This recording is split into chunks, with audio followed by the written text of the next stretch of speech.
ارشاد فرمایا خلیل آگ میں تشریف لے گئے، آگ کو حکم ہو رہا ہے قُلْنَا یا نار کونی بردا وسلاما علی ابراہیم، دیکھ اے آگ ذرا میرا خرمن نہ جلے، دیکھ اے آگ ذرا میرا خرمن نہ جلے، ساری دنیا کو جلانا پر یار کا دامن نہ چلے۔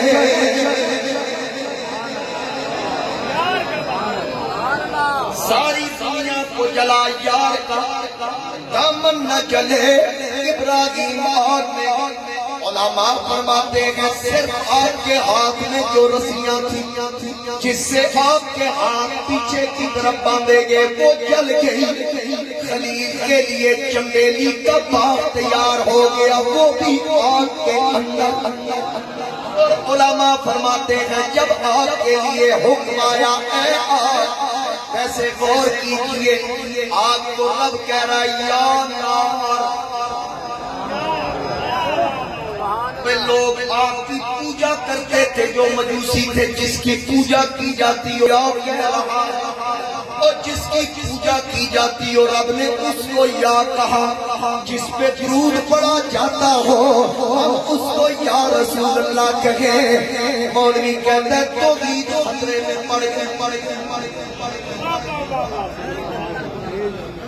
میں قرآن بھی نہ پڑھی ہے، سبحان اللہ۔ اب آگ کو حکم ہو رہا ہے اے آگ سلامتی والی ہو جا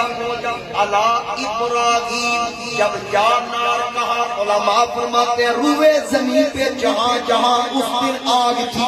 ہر آگ ٹھنڈی ہو گئی۔ کیوں؟ ہر آگ نے سمجھا شاید مجھے حکم دیا جا رہا۔ پھر سلامن کہا، سلامن سلامتی والی ہو جا، یعنی سلامتی والی ٹھنڈی ہو جا، اتنی ٹھنڈی بھی نہ ہونا کہ خلیل کو ٹھنڈ سے تکلیف پہنچ، اس لیے کہا سلامتی والی ہو جا۔ اور علی ابراہیم پر یعنی موقع کا فرما دیا گیا ابراہیم پر سلامتی والی ہو جا۔ اگر علی ابراہیم نہ کہا جاتا علماء کہتے ہیں پھر ساری زندگی آگ ٹھنڈی ہے۔ موقع کی طرف اشارہ کر دیا گیا علی ابراہیم پر سلامتی والی۔ اب ابراہیم علیہ السلام آگ میں تو نمرود دیکھ رہا اوپر سے، والدہ صاحبہ نے دیکھا، آپ کی والدہ صاحبہ نے، باپ تو آپ کے بچپن میں دنیا سے پردہ کر کے والدہ صاحبہ اوپر سے دیکھ رہی ہے، دیکھ کے حیران ہو کے اپنے بیٹے کو آواز دیتی ہے او میرے جگر دے ٹکڑے۔ 16 سال یا 18 سال آپ کی، آپ نے فرمایا، آپ کی والدہ نے کہا میرے بیٹے میں تیرے پاس آگ میں آنا چاہتی ہوں۔ عرض کی اماں جان تشریف لائیے۔ فرمایا بیٹا اپنے رب سے کہہ آگ مجھے کوئی تکلیف نہ پہنچائے۔ آپ نے فرمایا آپ میری ماں ہیں،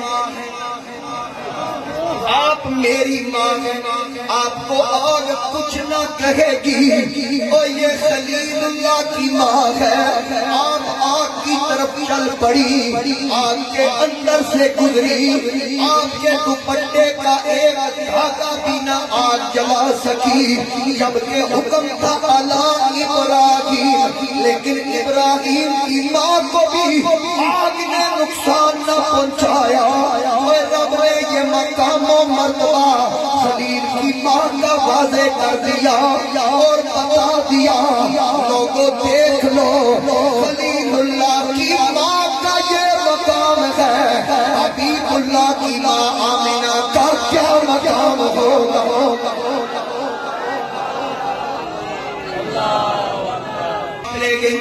اپنے بیٹے کے پاس پہنچی، خلیل علیہ السلام چمیلی کے باغات، پھول مہک رہے ہیں، ارد گرد آگ جل رہی ہے۔ اب دیکھا گیا گرگٹ پھونکے مار رہا ہے، گرگٹ پھونک مار، لیکن پھونکوں سے یہ چراغ بجھایا نہ جائے۔ گرگٹ پھوکا مار جی گرگٹ میلاد کا مہینہ ہے نا پھوکا مار کی کوشش کرتے ہیں پھوکا اچھا وہ گرگٹ پھوکا مارتا سی آج تو گرگٹ پھوکا مارتا بھی سپیکر پہ پھوکا مار کے پوچھی میلاد بدعت شیر یہ کیا کر دیا یہ کیا ناتے کیا صحابہ نے ایسا کیا تھا چلو یہ تھے میلاد کی گلا اور میں اس پاس سے نہیں جاتا گل لمبی ہو جائے توجہ کرنا وہ پھونکے مارنا حالانکہ اس کی پھونک سے آگ بڑھتی اور دوسری طرف دیکھا ہود پرندہ ہے نا کلی ترکھان کلی ترکھان وہ کیا کر رہا وہ دریا پہ جاتا چونچ میں پانی کے قطرے لاتا اوپر سے آ کے پھینک دیتا کسی نے کہا تیرے اس چونچ کے قطرے نہ لے آ کے بجھ دیے انہیں آ کہا بجھے نہ بجھے انما الاعمال بالنیات نیت کا جب تو ملے گا نا کم از کم میرا جب لسٹ بڑھن گیا میرا گرگٹ والی لسٹ نہیں ہوئی جب لسٹ بڑھن گیا نا اور میلاد دے منکرو ساڈا نا ابو بکر علی ساڈا نا عمر عثمان و علی علی لسٹ تے کوٹا ہے وہ دا مولوی جڑا زیادہ بات کردا اے دا نا ابو جہل دے تھلے میں لگیا لکھتا یہ بہت کہنی چاہیے جنہوں سب تو بڑی بیماری ہے میرے آقا کریم علیہ السلام کی عزت و عظمت دے حوالے آگے محرم آئے گا محرم کے مہینے میں ہم ذکر والے بیعت کریں گے وہ یزید کی تاریخ مقدر دی گل ماں پیو چنگے ہو پھر چنگیا دی اولاد تعریف کرتی کہ ماں پیو بھڑے ہو پھر بندے یزید کی تعریف کرتا اس تو برا بندہ کون اپنا باپ دادا ہر ایک کو پیارا ہوتا ہے توجہ کی اب وہ پانی کے قطرے پھینک رہا نبی پاک علیہ السلام نے فرمایا گرگٹ جتھے لبے حکم سنیے رحمت کائنات فرماتے ہیں گرگٹ جتھے لبے اتھے مار حضرت سیدہ عائشہ صدیقہ رضی اللہ عنہا سے عورت آئی تو ایک نصب شدہ نیزہ پڑا تو اس عورت نے پوچھا یہ نیزہ کیسا ہے؟ کہا اس سے ہم گرگٹ مارتے کیوں مارتے ہو؟ کہا رسول اللہ نے فرمایا کہ یہ میرے جد امجد ابراہیم علیہ السلام کا دشمن ہے گل سننا غور نہ وہ گرگٹ سے نہیں جنواری ماریا جا رہے ہیں یا کسی نے پوچھا حضرت عائشہ صدیقہ سے کہ 2700 سال پہلے وہ پھونکے مار گئے 2700 سال کے بعد آپ آج بھی اس کو ماری وہ تو یہ نہیں ہے تو سوال کرنے والے نے آگے سے سوال نہیں کیا عائشہ صدیقہ نے جواب دیا اس کو تسلیم کیا پتہ چلا جو خلیل اللہ کا دشمن ہو میرے نبی کے جد امجد کا دشمن ہو وہ گرگٹ کیونکہ نسل بھی حضور معافی نہیں دیتی وہ جڑا حضور دی علیہ بیعت کا دشمن ہو معقول ہے ماشاءاللہ بات کی سمجھ آ رہی ہے توجہ ہے تو پھر اس کا کیا اثر ہوگا اب توجہ کی میرے مصطفیٰ کریم علیہ السلام کے غلاموں خلیل علیہ السلام آج نمرود نے کیا کیا نمرود دور سے دیکھ کے کہتا ہے خلیل میں مان گیا تیرا رب بڑا اس کے بعد یہ منظر دیکھنے کے بعد نمرود نے خلیل علیہ السلام سے دشمنی ترک کر آپ کو کسی قسم کی کوئی تکلیف نہ اب کیا ہوا اس نے 4000 گائے قربانی کی کس لیے اس لیے کہ رب تک کو حاصل کرو ایک گاؤں سینکڑوں ہزاروں قرب نہیں مل رہے آپ سے پوچھا یہ تمہیں قرب کیسے ملا میں نے تو 4000 قربانیاں کی پھر بھی نہیں ملا فرمایا تم 4 لاکھ بھی پا جدو تک خلیل اللہ دا وسیلہ نہیں نہ پائے گا وہ دا قرب تینوں نہیں ملے اگر کوئی 4000 کی ذبح کرے بغیر خلیل اللہ کے واسطے کے اس کو رب کا قرب نہیں ملتا آج جنیا مرضی ہے کوئی قربانیاں کر لے حبیب اللہ تو علاوہ انہوں بھی رب کا قرب نہیں جلا میرے وسیلے سے تو اگر خلیل اللہ کا وسیلہ اس کے بغیر رب نہیں ملتا تو حبیب اللہ کے وسیلے کے بغیر کیسے ملے گا حضرت مجدد الفسانی تو فرماتے ہیں کہ میں نے رب کو رب مانا اس لیے ہے سورت بن محمد کہ وہ محمد مصطفیٰ صلی اللہ علیہ وسلم اب خلیل علیہ السلام آپ کو ہجرت پہ مجبور کر دیا گیا. آپ کی اہلیہ محترمہ حضرت سارہ جو آپ کی پہلی بیوی ہے وہ آپ کے ساتھ ہے, اور حضرت یوسف علیہ السلام آپ کی دادی یعنی حضرت سارہ کے بیٹے اسحاق کے بیٹے یعقوب کے بیٹے یوسف, اور یوسف علیہ السلام آپ کو پتہ تاجدار مصر تھے, حسینوں کے شہنشاہ تھے. علماء فرماتے ہیں کہ آپ یوسف علیہ السلام کو جو حسن ملا ہے اسی دادی کی وراثت میں حسن کی وراثت سے حضرت سارہ اتنی ہنسی. تو حضرت سارہ سلام اللہ علیہ جناب حضرت ابراہیم علیہ السلام کی پہلی اہلیہ محترمہ ہے, خوبصورت. آپ جب ہجرت کر کے تشریف لے جا رہے تھے تو راستے میں ایک ظالم بادشاہ تھا, وہ جس کے ساتھ کوئی عورت ہوتی ہے وہ سوال کرتا یہ کون ہے, اگر بتایا جاتا یہ میری بیوی ہے تو اس عورت کو چھین لے, اگر بتایا جاتا ہے میری بہن ہے پھر کچھ نہیں کہتا, یہ اس کا ایک مزاج ہے. ابراہیم علیہ السلام کو اس بات کی خبر تھی, آپ نے اپنی اہلیہ سے فرمایا کہ ہم جا رہے ہیں, راستے میں ایک ظالم بادشاہ ہے وہ بیویاں چھین لیتا ہے, اگر بیوی کا رشتہ بتایا جائے تو جب وہ تجھ سے پوچھے یا مجھ سے پوچھے ہم نے میاں بیوی کا رشتہ نہیں بتایا, مجھ سے پوچھے گا میں کہوں گا یہ میری اسلامی بہن, اسلام کی روح سے اس وقت ماشاءاللہ پیر سے تشریف لائے محمد علی شاہ صاحب. آپ نے فرمایا کہ کیونکہ اس وقت اسلام پر آپ اور آپ کے ساتھ تھے, جس وقت خلیل علیہ السلام پر آگ گلزار بنی اس منظر کو دیکھ کے 1000 کا ٹوٹل آپ کے جو کلمہ پڑھنے والے وہ 5000 تھے جنہوں نے مختلف مواقع میں کلمہ پڑھا. قوم آپ کی ٹوٹل 6 لاکھ تھی, 6 لاکھ میں سے 5000 سے آپ پر ایمان لایا. اب آپ نے یہ فرما دیا بچانے کے لیے راستے میں کوئی بادشاہ آ گیا, بادشاہ کے سامنے آپ کو پیش کیا گیا یہ عورت کون ہے, آپ نے فرمایا یہ میری اسلامی بہن ہے. یہ کہنے کے باوجود آپ ہنسی اتنی تھی کہ اس نے آپ کو اندر بلایا. جب اندر بلایا تو خلیل پریشان ہوئے کہ میری زوجہ کو اندر لے گیا, تو اللہ تعالیٰ نے دیواریں پردے اٹھا دی. اپنے طور پر تو اس نے وہ اندر لے گیا, لیکن رب نے سارے حجابات اٹھا دیے. خلیل علیہ السلام دیکھ رہے تھے کہ وہ آپ کی طرف ہاتھ بڑھاتا ہے تو اس کا ہاتھ چھل منہ سے جھاگ نکلتی ہے. وہ سمجھ گیا کہ یہ اللہ کی نیک بندی ہے. اس نے کہا اپنے رب سے کہو کہ مجھے معافی دے دے, میں تیری طرف ہاتھ نہیں بڑھاؤں گا. آپ نے دعا کی تو ٹھیک ہو گیا. اس نے پھر ہاتھ بڑھایا, 3 مرتبہ اس نے ایسا کیا, تینوں مرتبہ اللہ تعالیٰ نے اس پہ خالد مبتلا کر دیا, خالد مبتلا کر دیا اور اس کے منہ سے جھاگ لگی, ایڑیا. تینوں بار اس نے معافی مانگی. حضرت سارہ نے دعا کی, وہ ٹھیک ہو گیا. آپ سے کہنے لگا آپ چلیے. جاتے وقت کہنے لگا ٹھہرو, ایک اور عورت بھی میرے پاس ہے, تم سے پہلے وہ یہاں آئی تھی, اس کے ساتھ بھی اپنا ہاتھ اس کی طرف بڑھاتا یہی معاملہ ہوا, اس کو بھی اپنے ساتھ لے کے چلو. جب اس عورت کو بلایا سامنے آ کے کھڑی ہوئی تو حضرت سارہ کے حوالے کیا کہ اس کو ساتھ لے جاؤ, تم دونوں جاؤ, پتہ نہیں تم کون سی مخلوق ہو. چلتے وقت حضرت سارہ نے اس بیوی سے پوچھا تمہارا نام کیا, اس نے کہا میرا نام حاجرہ, میرا نام حاجرہ. حضرت حاجرہ سے ہو گئی. اب حضرت سارہ اور حاجرہ یہ دونوں ساتھ سفر آگے اپنی منزل پہ پہنچ گئے. جب منزل پہ پہنچ گئے تو حضرت سارہ کے کہنے پر حضرت ابراہیم علیہ السلام نے حضرت حاجرہ سے نکاح کیا. حضرت حاجرہ سے نکاح کیا 99 ایئر 99 سال عمر رہی حضرت ابراہیم کی. اللہ نے بیٹا فرماتی وہ قادر مطلق ہے. پہلے عرض کر چکا ہوں ہر چیز اس کے قبضہ اختیار میں. اللہ رب العزت نے بیٹا عطا فرمایا. اب حضرت بیٹا حضرت اسماعیل, تو اب اللہ جس کو جتنا پیار فرماتا ہے اسے اتنا ہی آزماتا ہے. ذرا میری طرف رکھیے,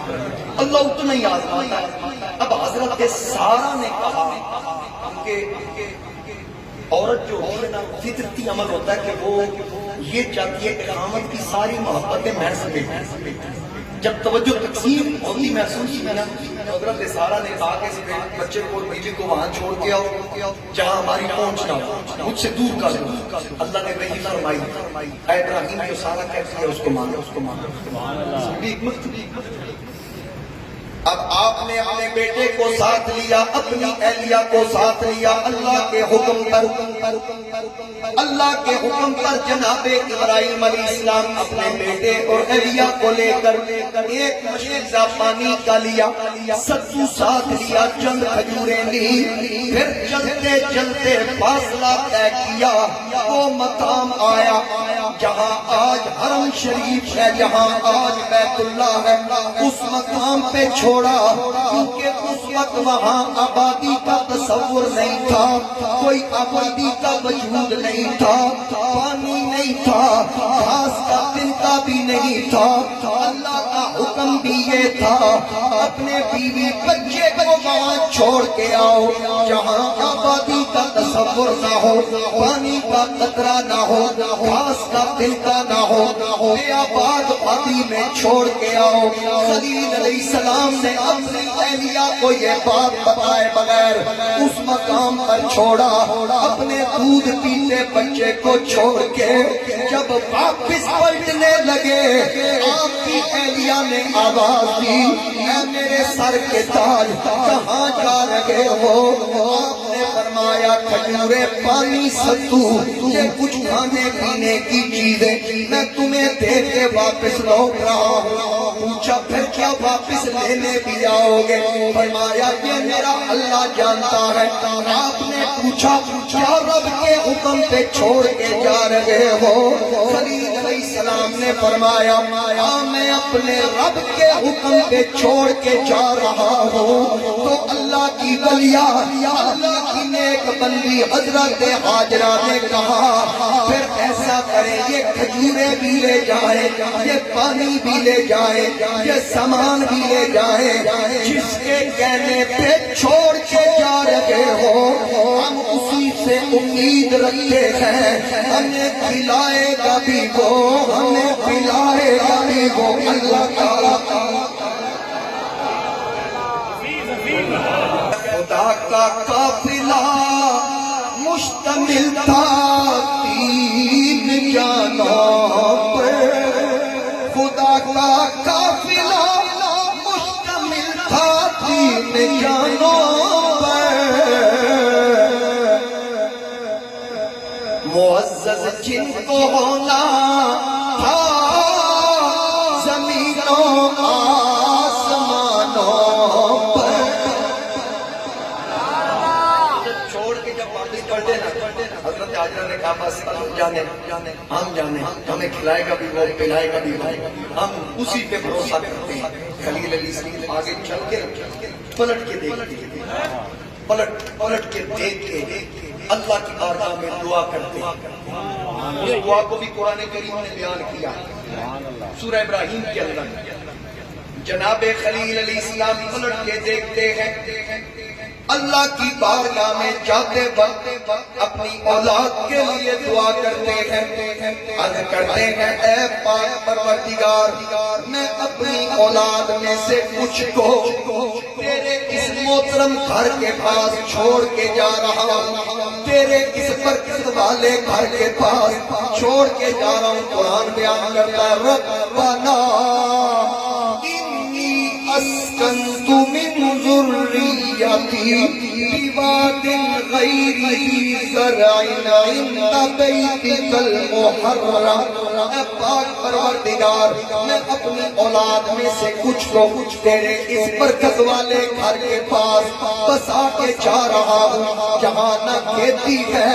جہاں آبادی نہیں، جہاں پانی نہیں ہے۔ ربنا لیقیموا الصلاۃ، اے میرے رب میری اولاد کو نماز کا پابند بنا، فاجعل افئدۃ من الناس تہوی الیہم وارزقہم من الثمرات لعلہم یشکرون۔ عرض کی میری اولاد کو نماز کا پابند بنا، اور پھر عرض کی لوگوں کے دل کچھ افئدۃ من الناس، لوگوں میں سے کچھ کے دل ان کی طرف مائل کر۔ اگر ساروں کا کہا جاتا سارے ادھر چل پڑتے، لوگوں میں سے کچھ کے دل ادھر مائل کر، یہ دنیا کی طرف نہ کھینچے چلے جائے، دنیا ان کی طرف آئے۔ وَارْزُقْهُم مِّنَ الثَّمَرَاتِ، وہاں گھاس کا تنکا بھی نہیں تھا، خلیل نے کہا یا اللہ ان کو پھل یہاں عطا کر، یہاں پھل عطا کر، لعلہم یشکرون، وہ تیرا احسان مانے۔ اب توجہ کیجئے، وہاں ذاتی طور پر مکہ میں کوئی فصل نہیں، کھجوریں بھی مدینہ کے علاقے میں دیگر شہروں میں اگتی ہیں۔ خلیل کی دعا کی برکت کا اثر دیکھیے، جس دور میں ہمارا سرگودے کی پہچان اور ہمارے سرگودے کا خاص پالا کنو مالٹا، جب ہمیں یہاں نہیں ملتا یہ مکہ شریف پر ملتا ہے۔ ہمارے پاکستان کے اندر عام ہے، عام سندھ کے اندر ہے، عام ہے، یہ جنوبی پنجاب کے اندر ہے، جس سیزن میں ہمیں یہاں نہیں ملتا وہ مکہ شریف میں ملتا ہے، یہ خلیل کی دعا کا اثر۔ اچھا پھر ایک اور بڑا اس میں ایک لطیف نکتہ ہے، آپ نے عرض کی من ذریتی، میں اپنی اولاد میں سے، لیکن نا دو بیٹے ہو، تین ہو، چار ہو، پھر تو سمجھ آتی اولاد میں سے کچھ کو چھوڑ کے جاتی، جب تھا یہ تو یہ من کیوں کہا؟ جب تھا یہ تو من کیوں کہا؟ اس کا مطلب یہ ہے کہ اللہ نے اپنے نبی کو جو علم عطا کیا تھا اس علم کے ذریعے جان میں کہ 30 سال کے بعد اللہ نے مجھے اسحاق بھی دینا، اللہ نے مجھے اسحاق بھی دینا ہے، تو جو خلیل اللہ کی نگاہ 30 سال بعد آنے والے اسحاق کو دیکھ رہی ہے، تو جس کی برکت سے کل کائنات بنائے گی اس حبیب اللہ کی نگاہ کہاں تک دے گی؟ اب جناب خلیل اللہ علیہ السلام آپ تو تشریف لے گئے، یہاں کچھ بھی نہیں تھا، آپ خود بھی پیاس سے تھے، چھاتیوں سے دودھ بھی ختم ہو گیا، معصوم اسماعیل بیڑیاں رکھتے ہیں پیاس کی شدت کے ساتھ، حضرت حاجرہ نے دیکھا، دیکھو پانی کے آثار نظر آئے، ایک پہاڑی ہے صفا، اس کے اوپر چڑھ کے دیکھا کوئی آثار نظر آئے، دور سے کوئی قافلہ نظر آئے، لیکن کچھ نظر نہیں آیا، اس پہاڑی سے نیچے آ گئی، پھر دوسری طرف مروہ اس کے اوپر چڑھ گئی، پھر دیکھا کوئی آثار نظر نہیں آئے، واپس آئے، 7 چکر لگائے، صفا اور مروہ کے 7 چکر، ایک کے 4 دوسری کے 3، اوپر جاتی نیچے آتی، 7 چکر لگانے کے بعد دیکھا کہ اسماعیل علیہ السلام نے ایڑیوں کے پاس سے پانی کا چشمہ چڑھا، توڑتی اس چشمے کے پاس آئی، دیکھا وہ چشمہ وہ پانی بہہ رہا ہے، اور اپنی اس زبان میں اس پتیوں کی زبان میں اس نے کہا زم زم زم زم، اس کا مطلب روک جا، عبرانی زبان کیا ہے؟ عبرانی زبان کے اندر زم زم رک جا، بند باندھتی ہے، رک جا، نبی پاک علیہ السلام فرماتے ہیں اللہ میری ماں نے رحم فرمائے، اگر وہ اس کو زم زم نہ کہتی یہ جاری چشمے کی صورت میں، یہ پوری دنیا میں اگر نہ فرماتی یہ پوری دنیا میں پھیل، نبی پاک نے کہا اگر نہ کہتی، اس اگر کی برکات بھی دیکھ لیں، اگر نہ کہتی تو یہ پھیل جاتا ہے، تو سرکار نے کیونکہ کہہ دیا پھیل جاتا ہے، چلو ندی کی صورت میں یا نالے کی صورت میں یا چشمے کی صورت میں نہ پھیلا، کین کی صورت میں تو پھیل گیا، کین کی صورت میں چاہے وہ 5 لیٹر کا 10 لیٹر کا وہ تو پھیل گیا۔ اچھا پھر آپ یہ دیکھیں کہ جو پانی آپ غسل کے لیے استعمال کرتے ہیں، آپ اکثر سردیوں میں ہوتا ہے یہ مسئلہ بھی سمجھ لیں، آپ اس میں انگلی ڈال کے چیک کرتے ہیں گرم ہوا یا نہیں ہوا، تو جس پانی میں پہلے انگلی ڈالی جائے وہ غسل کے قابل نہیں رہتا، یعنی جس میں انگلی ڈال جائے وہ مستعمل ہو گیا، وہ غسل کے قابل نہیں رہا، تو پھر جو جس میں آپ کی انگلی ڈال جائے وہ آپ کے نہانے کے قابل نہیں، اور جس پانی سے اسماعیل کا پیر ٹچ ہو جائے وہ کیا بنتا ہے؟ وہ تبرک بنتا ہے، جس کے اندر اتر جاتا ہے اللہ اس کو جنت کی آگ سے محفوظ کرتا ہے، جنت کی آگ سے وہ محفوظ کرتا ہے۔ اور پھر حضرت حاجرہ نے جب دیکھا پانی کو روک دیا، اب وہاں پرندے بھی آنے لگے، روم کے لگے، ایک قبیلہ بنو جرا وہاں سے گزرا، لیکن ایک بات چلے میں اس کے بات ختم کرتا ہوں، ایک بات بڑی قابل غور، حضرت حاجرہ 7 چکر لگاتی ہیں پہاڑی کے،